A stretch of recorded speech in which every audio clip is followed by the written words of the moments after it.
Okay, folks, we are here live for the pregame, the usual 5-minute pregame, which does make it to the actual video when distributed.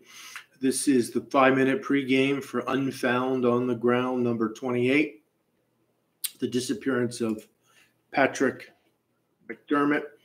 I'm going to take a few moments here to just go through the usual tech testing and get a few of the preliminary chat techs going for use when we begin.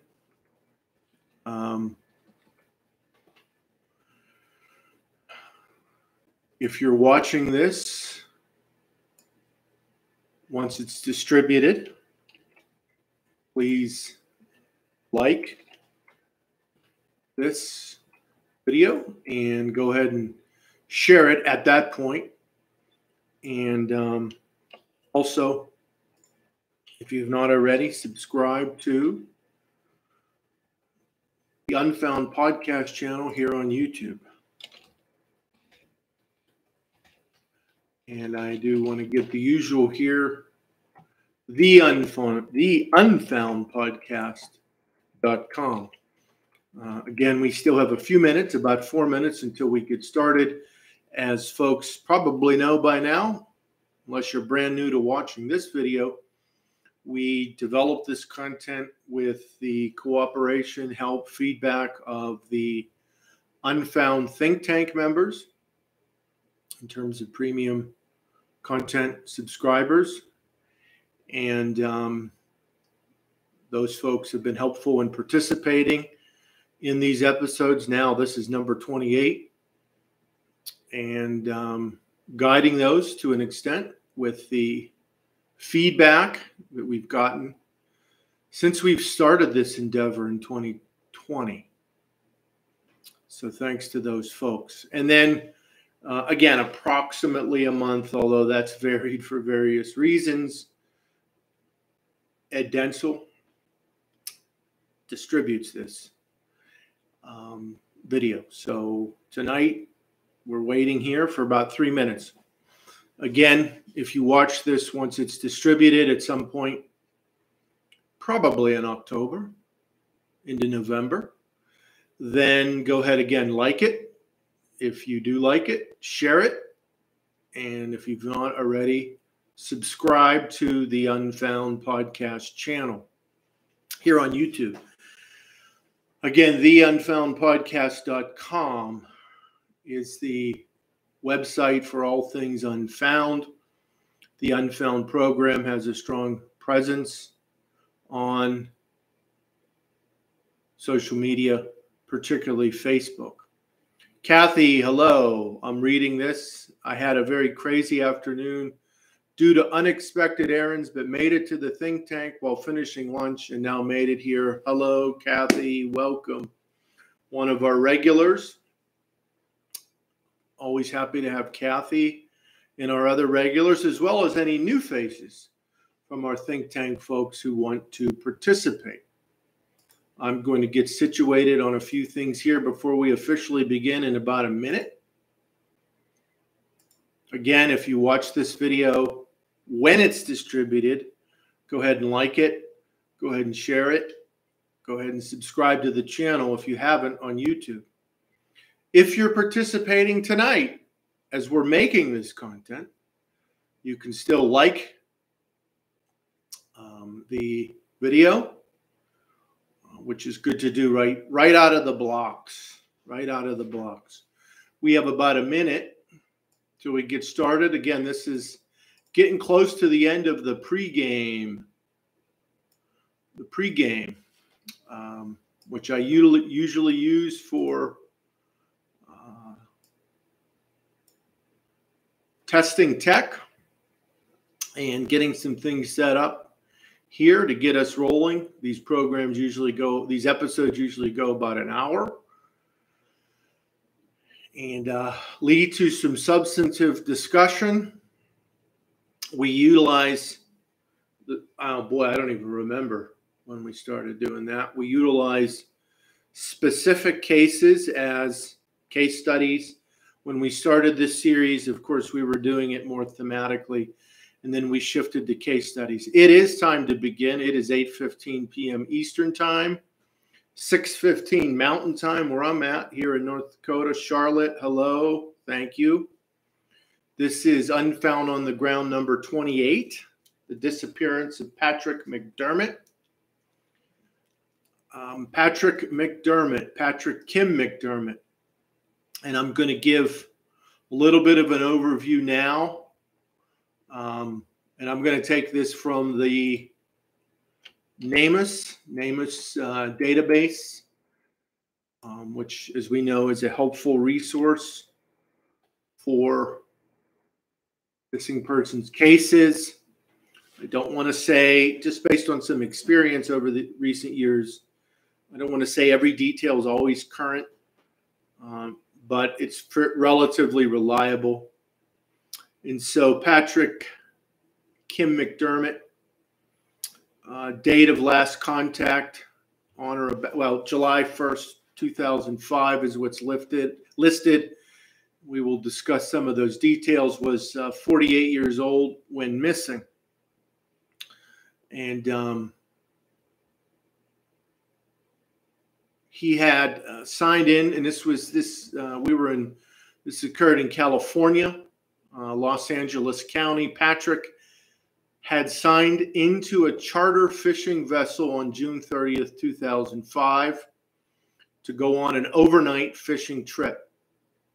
He was last seen on July 1st, 2005, 4 kilometers from shore on the fishing boat, 20 miles south of Los Angeles, California. The boat returned to port on July 1st, 2005. It is unknown if Patrick went missing at sea or on land.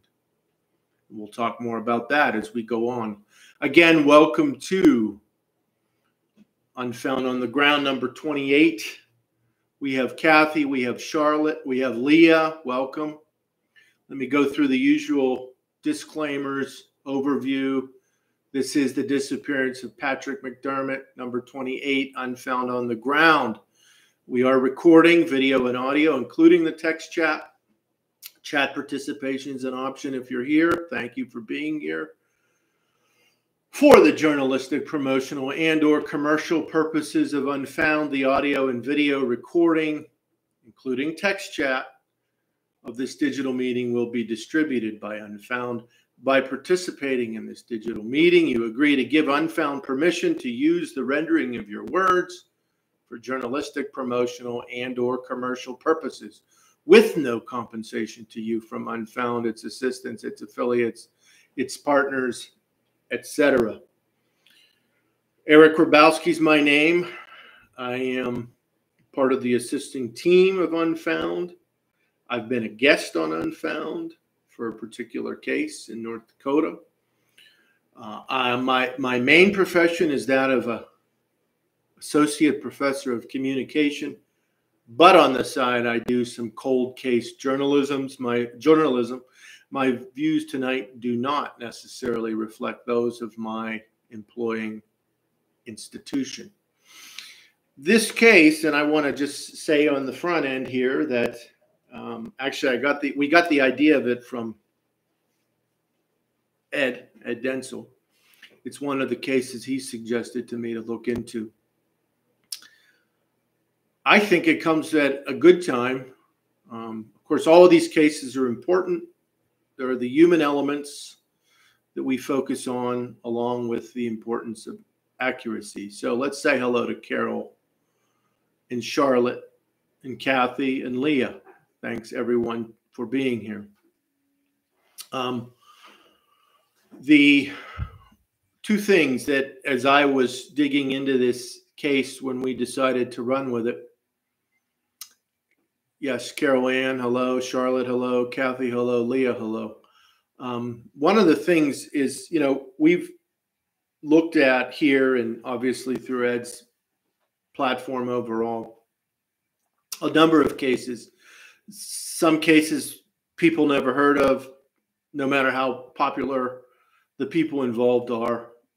Sometimes cases get a lot of attention, like Jimmy Hoffa and so forth. Frankly, I had not heard of this case before, I don't think. And but regardless of that, when we are dealing with cases that get what we might say primarily a certain pop culture aspect to that, of course, except for those persons who are directly impacted, it's their everyday lives. We can't forget the human elements of these cases. Right, every missing person is, regardless of the celebrity status of those persons involved, as family, friends, romance, and so forth. There are these human elements to it. And then, of course, also with what we see so much on the internet, and of course, we at Unfound value accuracy, how important it is to be committed to accuracy. And I'm not going to get into details right now, but at least one other case recently, thinking about how sometimes how easy it is to get caught up in paths that are not necessarily reliable. In this case, we will see not exactly in the same way, but sometimes those side paths, which again, I realize for good reason, people should always be open to different possibilities, but how much corroboration and accuracy are important. Okay, enough about that. Let's talk a little more about the case. And anytime you want to chime in, please do. So, you know, in 2022, unfortunately, Olivia Newton-John passed away. And I shared is one of the preliminary resources, the foxnews.com entertainment piece. And of course, that had gone into some of the connection there with this Patrick McDermott, who had been romantically involved with Olivia Newton-John up to before the time of Patrick's disappearance. And in that piece, we saw that we learned that Olivia Newton-John had developed friendship and camaraderie, particularly over Patrick's disappearance, with a woman who is also enacting, Yvette Nipar. And if I'm mispronouncing that, I apologize, Nipar, who, of course, the bond that they developed, according to the article, of course, around McDermott's disappearance. Nipar had been married to Patrick McDermott in the 90s. And the article goes into some of the aspects of the disappearance, some of which we mentioned. The name of the boat, Freedom Boat, and that was out of the San Pedro Harbor in Los Angeles, June 30th, 2005. In that article, it says 22 other passengers and crew members. So it wasn't as if he was just going alone on some boat leaving the coast. There were belongings found, personal items, passport, wallet, and so forth. And then it was into July where he was reporting missing by authorities by his ex-wife, July 11th. He had missed a family event some days earlier. Now this, and we'll get into some of the specific details, but there was Coast Guard involvement in the investigation, and that's important. Kathy Olivia Newton-John was one of my late husband's favorite singers. Yeah, and we should say some things. Obviously, she was notable in film, right? Grease, in music, and as an entertainment figure. Really, not just, I mean, globally, nationally, and that's important to know, whatever one's view is on that particular movie or music. A case like this gets attention, you know, like it or not, because of that. That is what it is. The disappearance was very confusing. Yes, Charlotte agreed. I think part of that, again, in my estimation, speaking personally, the celebrity aspect, coupled with some of the other paths that were taken over the years in terms of public discussion of this, which we'll get to. And I'll just combine now, what are most of the time our usual guiding questions for these episodes, right? What do we know about the disappearance? What don't we know? And what research and analysis methods that we've talked about over the 27 previous episodes would be helpful in this Patrick Kim McDermott as disappearance as a case study. I think, and again, I'm just going to give a personal view here. I think it's reasonable to assume that the original or early, let's call them early, findings of the Coast Guard, are pretty grounded in my view. That so something happened there at sea. I personally don't think that he, reappeared elsewhere, went on the run. Not in a missing persons case that those sorts of things are not viable things to look at. But based on what I've seen so far, I without claiming to be an expert in this case or doing, an incredibly deep dive as I've done with some other cases, I've seen enough to say, I think that something happened to him during the trip. I think that, of course, those sorts of answers, details, if possible at this point in time, would be important. I do think that the case overall provides an important study in terms of what to think and at times what not to think about cases. And I don't say that in an absolutist sense, but in a guided research and accuracy sense.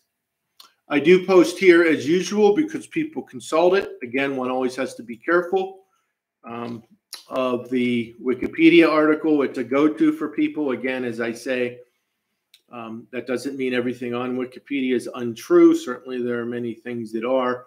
It does not always have adequate editorial review. It is important to, if you're going to look at it, follow the resources.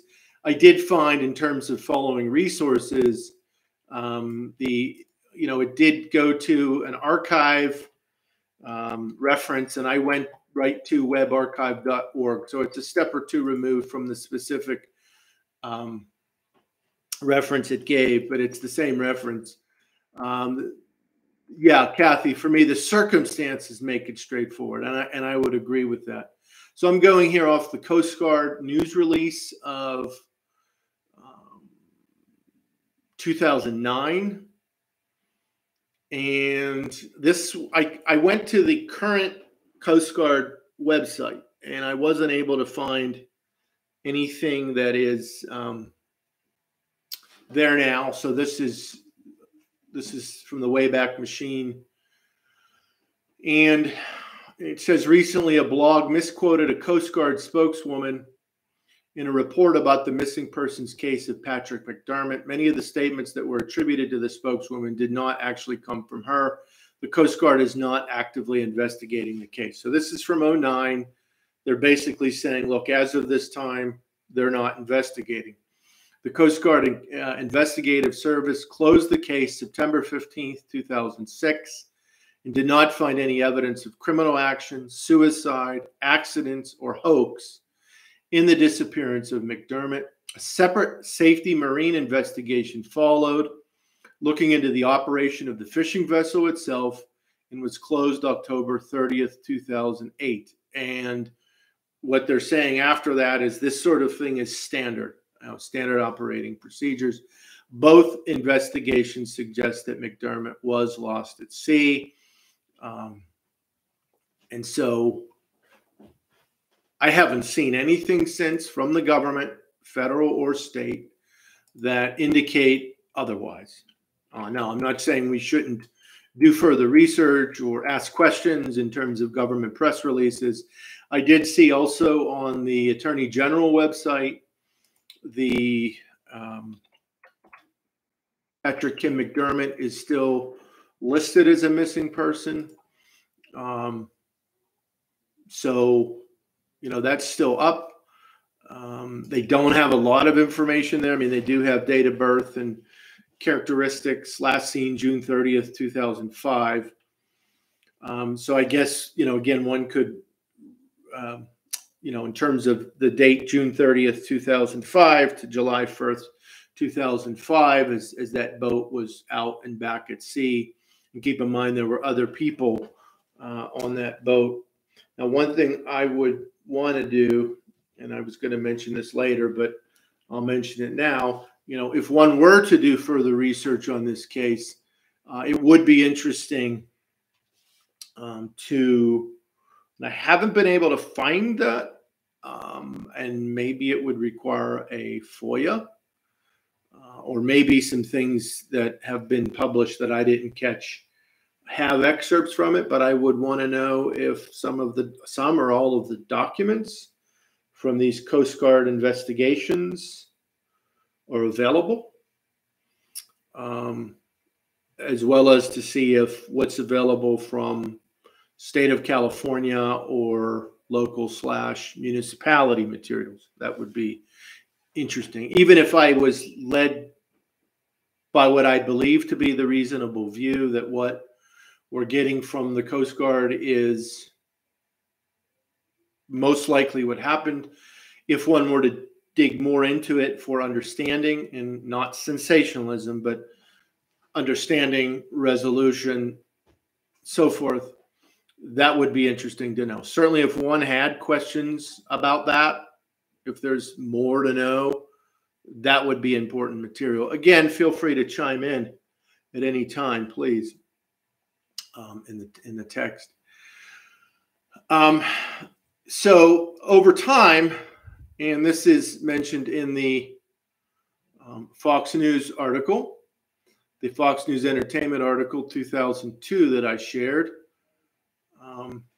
by Tracy Wright there, that there was going forward the, and again, understandably, this disappearance was very difficult for people around Mr. McDermott, in terms of Olivia Newton-John and Yvette Kniper and others.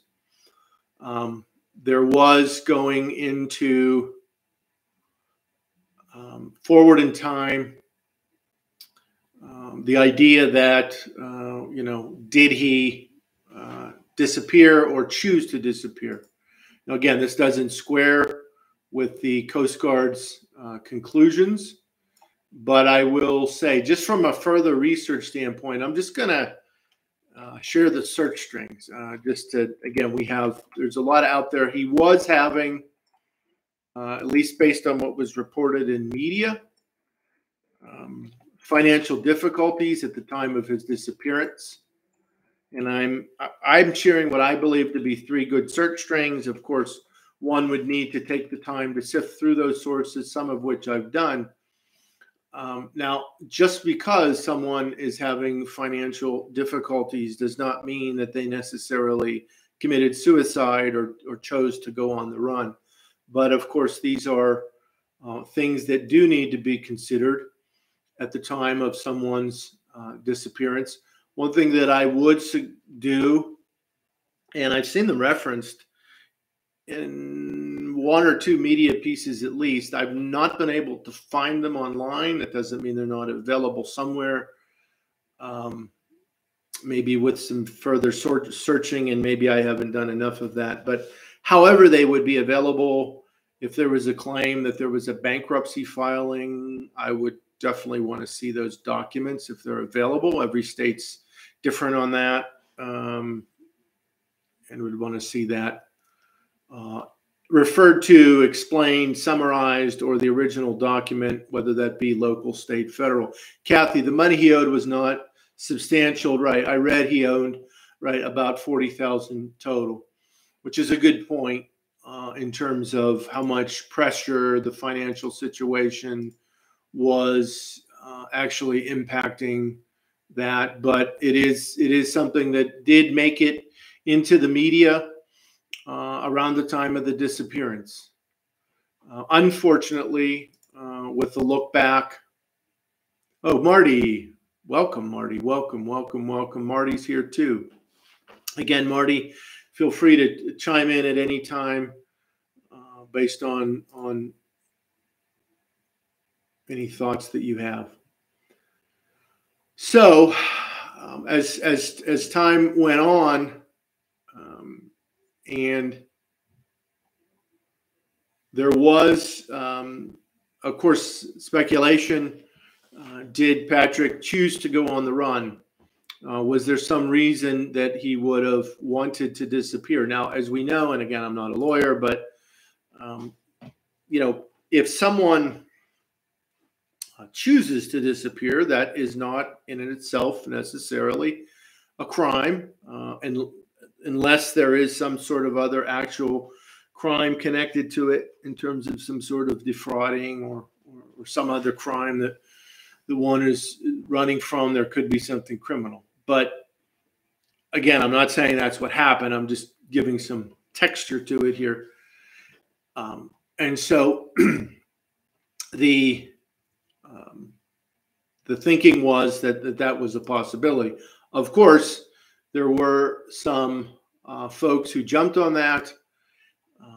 And I'm going to mention here that just the name once, just for the sake of knowing the information, this idea that Mr. McDermott was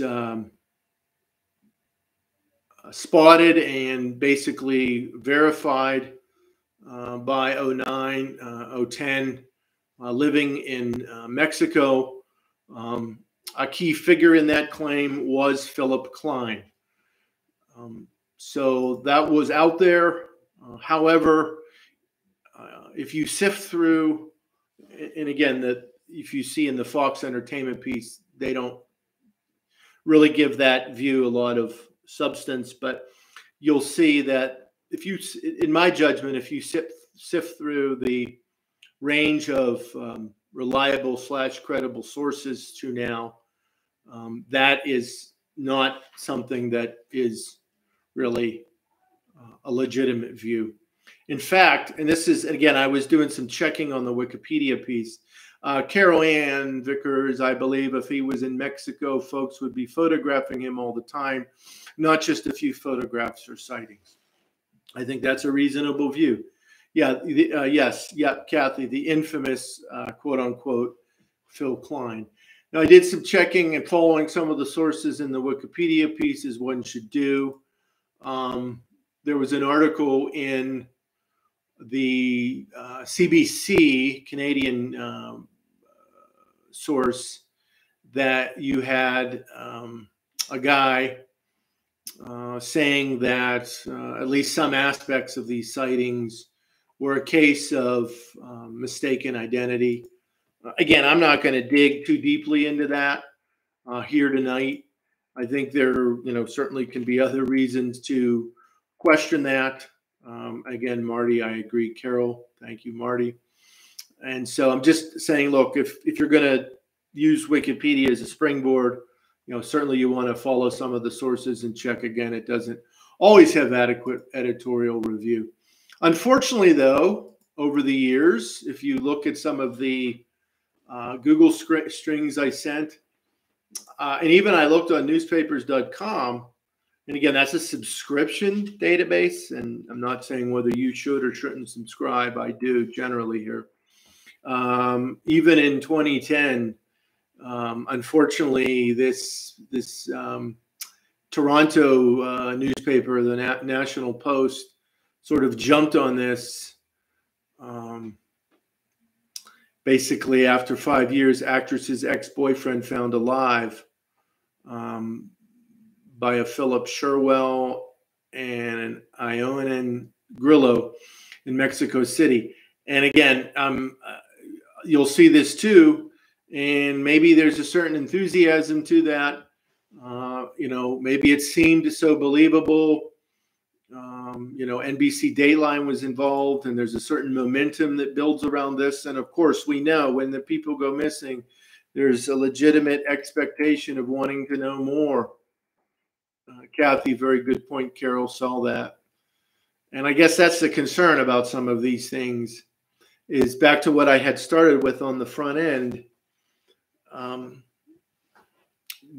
matter how celebrity these cases get, there's always that human element, and people want to know answers. Of course, right? Naipaar did not buy into this. She was certainly arguing against this. And of course, over the years, certainly Naipaar and Olivia Newton-John and others certainly around who were connected to Mr. McDermott. Obviously, any disappearance is going to stay with them. It's something that they wonder about and want to know more about. But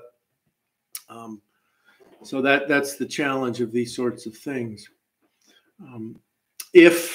So I mentioned that from a research standpoint, those Coast Guard documents, any sort of the financial or bankruptcy documents that are public, I would want to know too, just with those, one of the things I had thought about along the way, and of course, based on the Coast Guard's investigation, there was the, they said basically that they did not find evidence of criminal action, suicide, action, or accident or hoax. I had wondered about the suicide possibility. That's always something that we think about as a possibility, broadly in missing persons cases. And then obviously in those documents, I also would want to know to what extent, whether we're dealing with suicide or lost at sea or accident or whatever else, there were other people on that boat. To what extent were they talked to? Obviously, in terms of journalistic research follow-up after these years, if one were to pursue this case further, for those folks that are out there, has there been further comment by them or speaking to those folks? Also, to family of Mr. McDermott. I know in one of the articles I read it, I saw at least one son he had. If one wanted to pursue this. Again, my personal view on this, speaking for myself tonight, not even for Unfound, but I think in the spirit of Unfound, in terms of the accuracy of that we try to approach things with, I really think it's reasonable to say he was lost at sea. We may never know all of those details, and it's an incredibly unfortunate situation.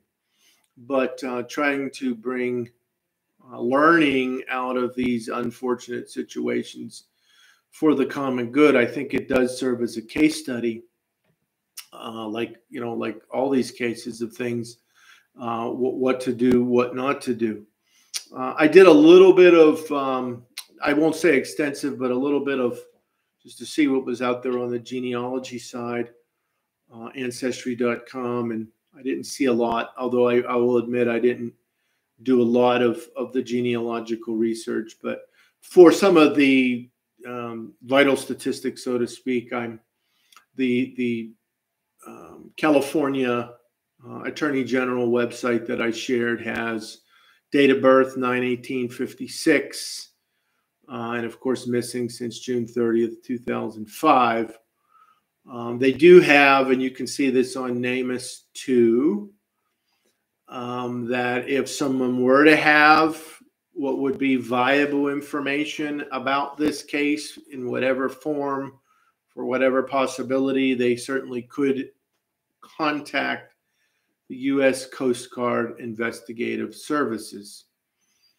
And I'm just going to give the number. Yeah, so the number on the Attorney General website, 800-323-7233. And then on the NamUs site, they have 202-493-6600. So, you never quite know.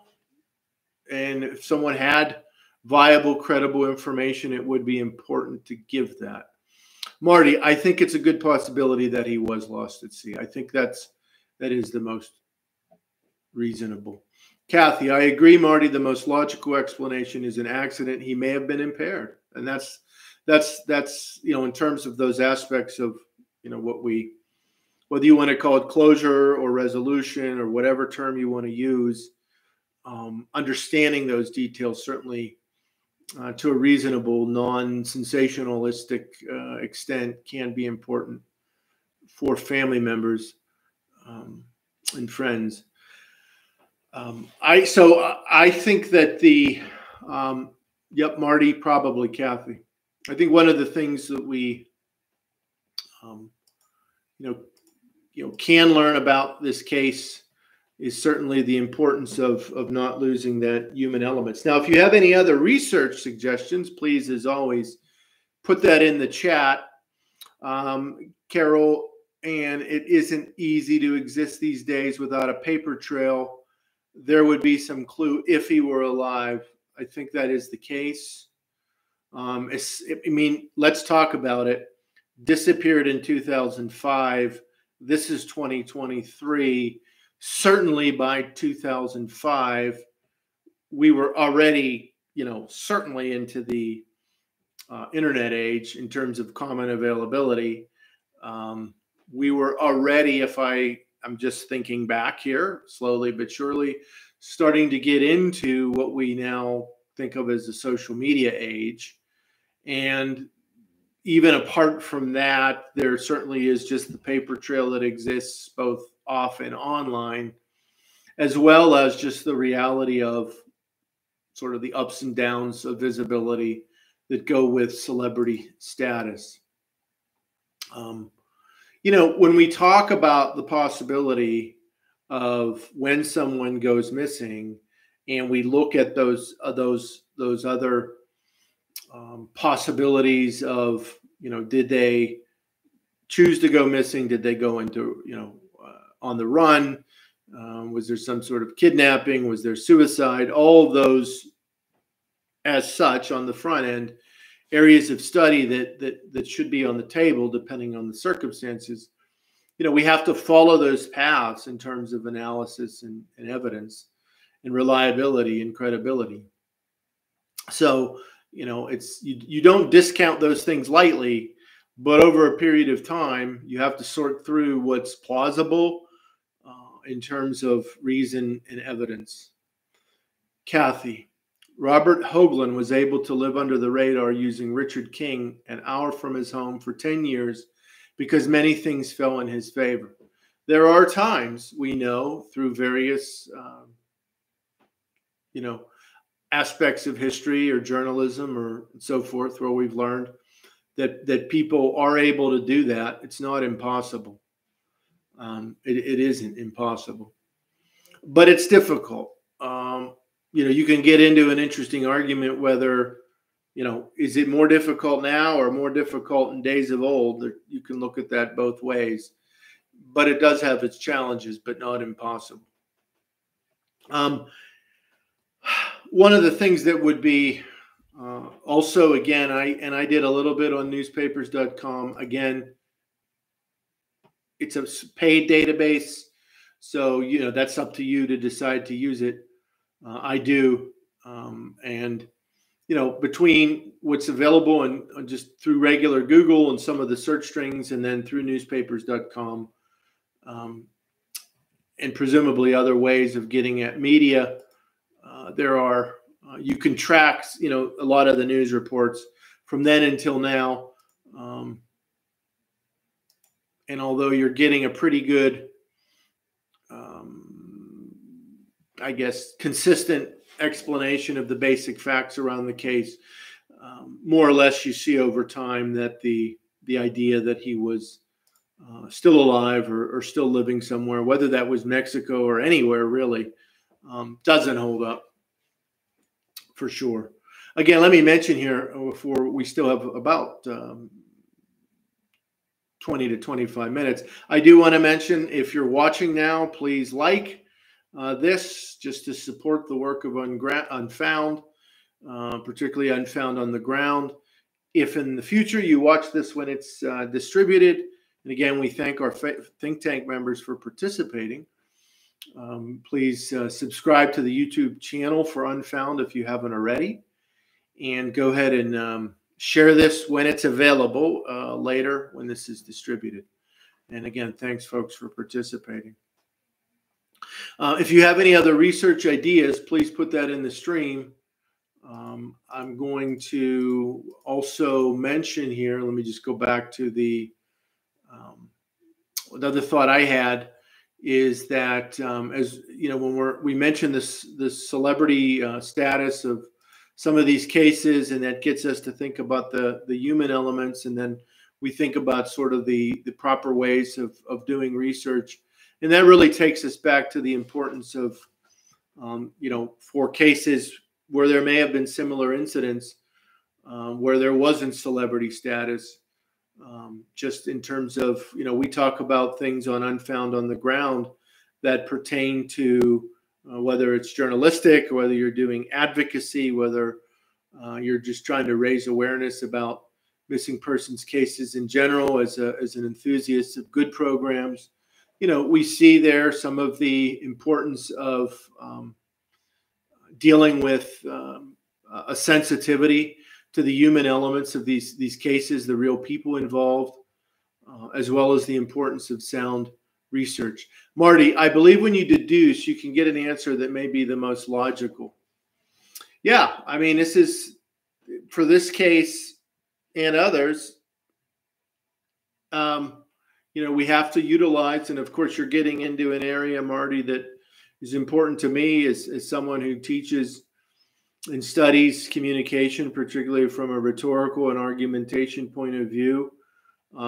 You know, when we study written and spoken communication, we learn about the importance of logic and evidence.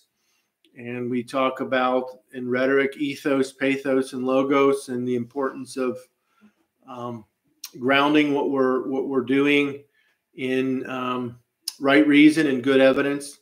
And we use our deductive and inductive reasoning patterns when we're dealing with one case or a series of cases for drawing conclusions, or even within a case, we may look at various, we use both deductive and inductive reasoning. Kathy, also, Robert Hoagland was not a celebrity. His ID was only discovered because his roommate found him dead, and there was mail addressed in his real name. That's an interesting point, Kathy, too. When you don't have the attention of celebrity status, how that might give a certain advantage of wanting to go off the you know, off the beaten path, so to speak, of visibility. Marty, Robert Hoagland was a rare case, granted. Let me also mention here, and again, I'm just going to continue this discussion because that's where we're going. If we're talking about, so this does not have to do with Patrick McDermott directly. I'm not saying he was involved in any criminal activity. But if you think about some of these folks that sort of become quote unquote celebrities through criminal activity, they testify, then they go into witness protection, which of course is they do that, you know, to protect themselves or their family. And they, you know, cooperate with the government, and they work with the federal government, and they have the protection of the U.S. Marshals. Even just some of the challenges that go with staying invisible in those cases. Well, they're not completely invisible, and they pick up new identity, and they sometimes have their own tendencies that they have to deal with. And sometimes even they get found out somehow. Kathy, agree, Marty. That's why I said that serendipity fell his way to keep him from being found out for 10 years. So, you know, you have the difficulties, and this, I'm not talking about specifically just the idea of a missing persons case here always, but someone who we know, you know, kind of goes out of visibility through something like witness protection. Then there are the ups and downs, the challenges of staying invisible or narrowly visible in those cases, even with the help of the government. Although many times it does work, there's also a lot of stress tied to it. You hear stories about folks who did go into witness protection and some of the ups and downs with that. So you can imagine a case. And again, not saying that in any way Mr. McDermott had any criminal activity going, but even in the case of someone who chooses to disappear, which I don't think happened to Mr. McDermott, but the difficulty and the stress and the challenges that would go with that, right? There will be a lot of challenges to that. Kathy, so few people are put into witness protection. Relatively speaking, yes. Relatively speaking, yes. I do not know the exact numbers or statistics, but relative to the overall population, relative to the overall criminal population, right? Few people are put into witness protection. Marty, exactly. It's rare people stay invisible for a prolonged period of time for various reasons, right? For various reasons. And of course, sometimes when you're listening to some of these folks speak now who were in witness protection or were on the run in some other way because of criminal activity and cooperating with the government, you know, sometimes you even have to sort through their stories and kind of figure out what they might be saying, what might not be true or might not be true. And especially now when all that stuff is really, really popular, especially on the internet. Not that they can't be valuable sources of information. You just got to make sure that you're corroborating and weighing across claims. As some would say, it's, you know, you have to take the time and look at documents and just ask good questions about that. And I certainly concur with that. You see a lot of that discussion in the true crime big picture and some of the discussion about organized crime and mafia. Yes, you do need to, as some would in that genre would say, look at documents, and I think that's important. Marty, with face recognition now these days, it's getting even tougher. Wow, that's an important point with the forward movement of technology. Of course, you can certainly say in 2023, compared to 2005, right? Some of those technologies have moved further along. That would certainly be something that would be more challenging. Of course, you could also argue that nowadays, with the use of what are sometimes called deep fakes and other sorts of what we might call digital illusions, no different, I guess, than over time the issue of digitally altering certain photos, right? You could also create certainly a hoax that someone was seen here or someone was seen there. So one always has to be on guard. Again, I'm not saying any of that was going on for sure, per se, in the McDermott case, or even with claims of, oh, yes, he's living in Mexico. Whether that was mistaken identity or too much hype and sensationalism or just a series of too quick induction or deduction or inference, for sure, mixed with some sensationalism. And I get it. People want answers. When someone goes missing, whether it's the people in their lives or the general public, right? People want answers. For sure. Okay, great discussion tonight. Keep that going.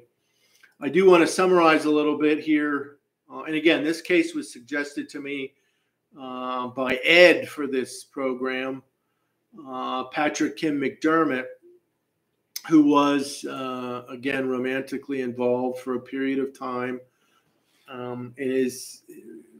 Before the time of his disappearance with Olivia Newton-John. And he disappeared in 2005. He went out on the charter fishing vessel for an overnight fishing trip. And so that boat returned to port July 1st, 2005. We don't know for sure if he went missing at sea or land, although reasonably concluded by the government that he was lost at sea. The case, let's go to Kathy, usually rumor or false identification. Yes. Marty, yes, deep fakes. But if you're driving and can get caught on a toll photo, can't deep fake that. Absolutely. Yeah. Yeah, it would be more. Yeah, it would be very difficult to deep fake that. And just that, since that was mentioned here, we know, and we see that on TV and in fiction, and it happens in real life, right? There are obviously certain visual types of evidence that law enforcement agencies and other government entities can rely upon when trying to figure out the path of a alleged criminal or a missing person, whether they're an alleged criminal or not, and looking at those sorts of things. But yeah, there's certain things that are more or less difficult to fake. However, in the court of public opinion, which unfortunately does not always follow the good rules of evidence and logic, it's easier to get an idea or a notion going. Of course, when we talk about living in a quote-unquote free society, we rightly talk about what ethically we should be considering reporting and grappling with, both as communicators and audiences, in terms of our own ethical responsibility. We should be not too quick to believe things that are put out there and ask good questions. And we, of course, if we're somehow involved in media, whether that's in reporting or editing or in academia or whatnot, we should be very cautious about our sourcing and our use of logic. Not that those things can be difficult. And going back to what Ed and I talked about on my episode with him, the Donna Michalenko case, there are a lot of times when something gets reported. We were just talking about the internet in general, and media in general. There are times, and I can't remember if it's in the episode or just some discussion Ed and I had, but there over the years, whether it's in print media or radio or television or digital media, things, whether it's a sincere inaccuracy or sloppy or at times even, I guess, deception, things get out there and then they have a tendency to get repeated and repeated and repeated, even by sincere people doing that. So over a period of time, it becomes more difficult to correct the record. And you find, and just like I found in this case, right, even at times what would be perceivably or actually reliable sources or websites, going with the idea that Mr. McDermott was found or likely found. Now, granted, I will say for some of those older articles, what I would want to do, just as both as a communication scholar and as a citizen, is see if any of those media outlets who did print that or did run with that, if there were corrections later or qualifications. Frankly, for the sake of time, that's not something I pursued for this. But if I were to do any sort of reporting or commentary or analysis on this case at that level, I certainly would want to make sure to account for if there were any later revisions or clarifications, for sure. But again, just by those simple key-termed Google searches, you could see how much those sort of discussions linger out there. So one of the challenges of dealing with cold cases, missing persons cases, and so forth over a period of time is just doing the due diligence and focused work of making sure that one's dealing with clear and accurate information. And then dealing with those things that are debatable. And I personally don't think it's highly debatable. I'm not saying, I don't think there's a lot of latitude in this particular case to say that yes, the Mexico theory is, or hypothesis, whatever, is viable. But in other cases, those sorts of scenarios are more viable. So again, every case needs to be looked at in terms of the circumstances and the evidence and the debatable points around it, right? One of the aspects of dealing with things anyway, back to deduction, induction, inference, so forth is, establishing what can be factual, what is debatable in the facts, and then building from those circumstances with good analysis, right? What do we know? What don't we know? What are those things that are legitimately debatable? What are those things that we can exclude? Okay, Marty, very true. Actually, and this is a very, very good discussion. I know some of it is beyond the case specifically, but I think we can see, and I hope the viewers of this video see, part of the original ideas of this Unfound on the Ground was to be an opportunity through the very helpful insights and feedback of our think tank members, facilitated by me, how we can help with some public learning about the importance of proper approaches to missing persons cases. Carol Ann, information overload to sort through with the internet. Absolutely. Absolutely. Information overload. As I tell my students, there is a lot of junk on the internet. However, if one takes the time and uses the key terms and the viable sources and good critical analytic thinking skills and scrolls beyond the first 10 results on Google, right, you can find good material if you take the time to do it, right? If you evaluate sources, right, which is discussed in any good speaking or writing class, research sort of class, which we as citizens, college, no college, right, should be thinking about anyway. So good quality primary source material, good, reliable, relevant secondary source material, and so forth. Marty, exactly. You have to dig in and deduce, eliminate the excess noise that can hinder a case. It's interesting because social media is a discussion here. Boy, we're getting into all sorts of great past discussions, right? Social media, on one hand, can be helpful, right? It can help raise awareness about cases. It can help with focused discussions. And again, we're kind of biased here because we like what goes on with Unfound, and it does. And I say this, obviously I have some biases, but I can say, objectively speaking, the way we run, and I really don't do anything with it, but the way that the Unfound Facebook group, right, the group runs is very good in terms of awareness and discussion. There are some other places out there too that do the same thing.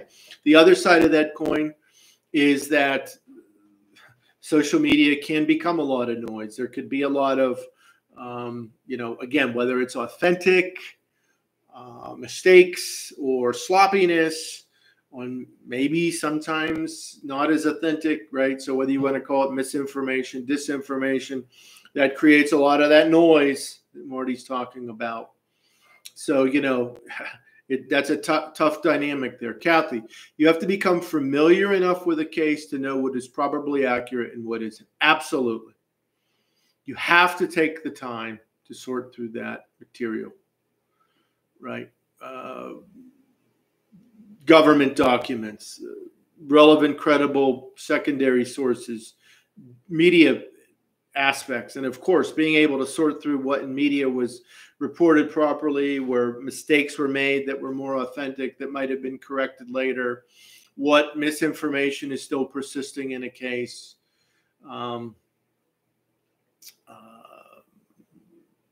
Documentaries, which again, some are better than others.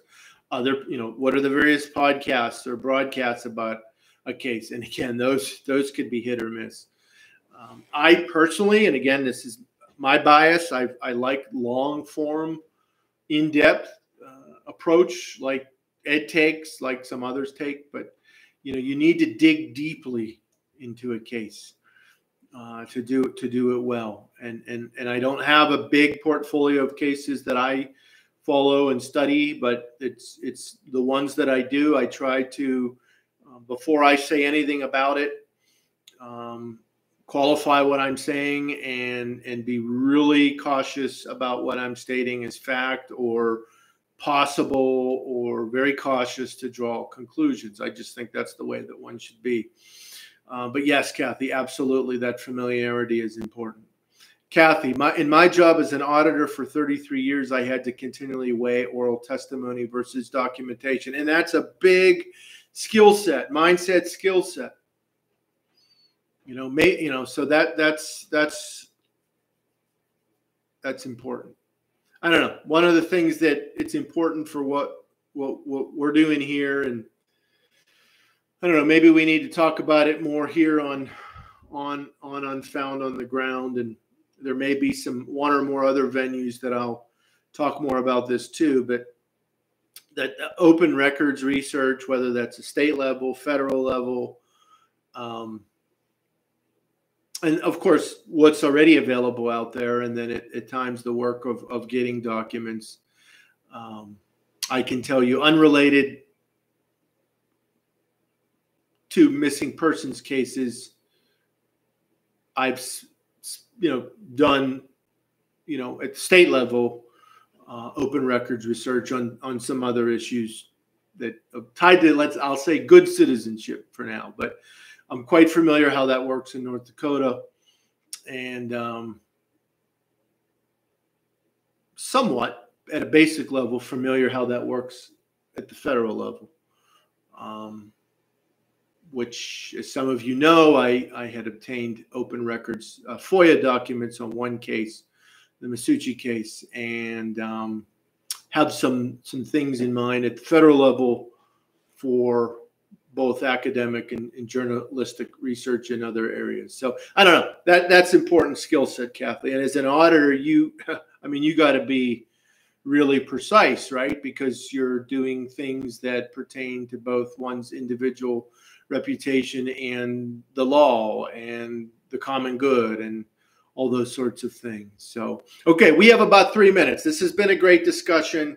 Okay, so we want to acknowledge again Patrick Kim McDermott, missing person. I think the consensus here, of course, is that the Coast Guard investigation in this case points to what was most highly likely to be the case. And again, I'm just quoting again from that release. Both investigations suggest that McDermott was lost at sea. We've covered a lot of ground. It's given us good insights in general, even beyond the case, on the importance of good research. Again, government documents, media reports, sifting through media reports, the possibility of genealogical research,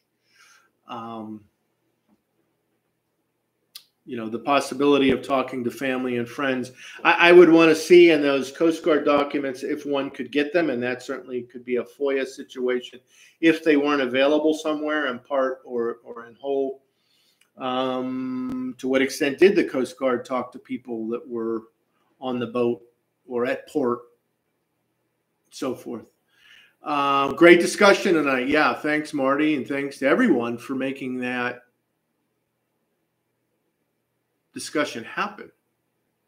So appreciate that. One more time, I'll mention, if you haven't subscribed to the Unfound podcast channel, please do that. Like this video when you watch it, and in the future, when this is distributed, whether you watch it then or you're watching it for the first time at a later time, please share this video. Don't forget again about the Unfound Podcast. theunfoundpodcast.com. Leah, thank you, Leah, and you're welcome to everyone that's thanking me or thinking of thanking me. These are great discussions. This is Unfound on the Ground, number 28, the disappearance of Patrick McDermott. As I always say, someone out there knows something or knows someone who knows something. So let's keep up the great work, folks. Again, thanks to Ed Dentzel, who is the leader of Unfound. Okay, folks, thank you. I am now ending the episode. Have a great week, folks. Be well.